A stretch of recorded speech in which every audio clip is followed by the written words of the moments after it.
হঠাৎ করেই ফেসবুকে ছবি পোস্ট করলেন শিল্পী রূপঙ্কর বাগচি। যে ছবিতে দেখা গেল মঞ্চে গান গাইছেন তিনি। তবে এই ছবি নয়, বরং ক্যাপশন নিয়ে দুশ্চিন্তায় রূপঙ্করের অনুরাগীরা। কেন হঠাৎ এমন ছবির সঙ্গে বিদায় শব্দটি লিখলেন রূপঙ্কর, তা নিয়ে সোশ্যাল মিডিয়ায় তুমুল চর্চা।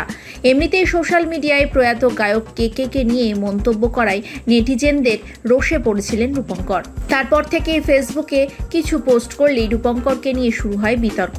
সেই সোশ্যাল মিডিয়ায় বিদায় শব্দ লিখে কি বোঝাতে চাইলেন রূপঙ্কর, তা নিয়েই ধোঁয়াশা সৃষ্টি হয়েছে। তবে এ ব্যাপারে কিন্তু একেবারেই মুখে কুলু পেটেছেন শিল্পী। রূপঙ্করের এই পোস্টের নিচে অবশ্য অনুরাগীরা মন্তব্য করেছেন। কেউ লিখেছেন, আমরা যারা তোমার গান জাপটে থাকি তাদের অনুমতি ছাড়া তো এই ক্যাপশন মঞ্জুর হবে না। আবার কেউ লিখেছেন, আপনার বিদায় গানটা আমার খুব পছন্দের একটা গান।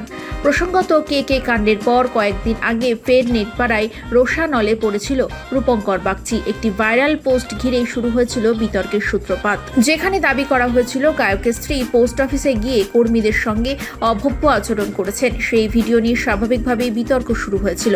সেই বিতর্কের জবাবও দিয়েছিলেন রূপঙ্করের স্ত্রী চৈতালি লাহিড়ী।